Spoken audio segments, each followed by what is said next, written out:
Stefan. One day Stefan was playing in the courtyard of his house. He had been playing there since morning non-stop. His dad always bought him many gifts and toys. He had bicycles and many video games as well. He was doing very well.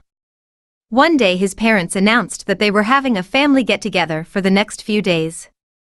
All of Stefan's cousins, aunts, and uncles were going to come home and be there with them for the 2 full days. These types of get-togethers in their family came by very rarely, and Stefan's parents were excited about it. But Stefan wasn't. He was not used to being around people, and he just wanted to be left alone. The next day when the guests started to arrive, Stefan locked himself up in his room. He wouldn't come out. He didn't want to meet anyone. Once or twice his parents even requested him to come out and play with his cousins, but all were in vain. At the end of the day, he ended up not having his breakfast too. The boy was stubborn. Later that evening when he came out to have snacks, he saw a few kids playing outside on the lawn who were his cousins. He observed them for some time. They were running around catching each other and hiding out screaming with joy.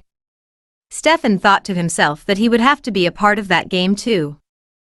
But it had been some time since he spoke to someone and now asking all of a sudden if he could join them. He found it very weird, so he thought against it.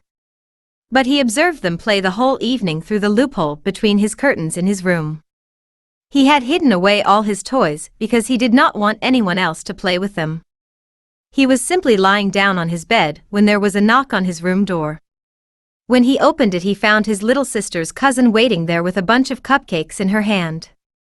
She hands them to him. Stefan was quite puzzled.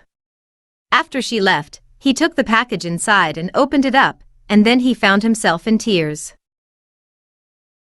It felt so good to have someone give you something when you don't even care about them. He then regretted hiding all of his toys. He suddenly sprang out of his room and asked his cousins if he could play along with them. His parents saw him adapt and felt extremely happy for their son. Moral: we should never let ego come in the middle of loving others.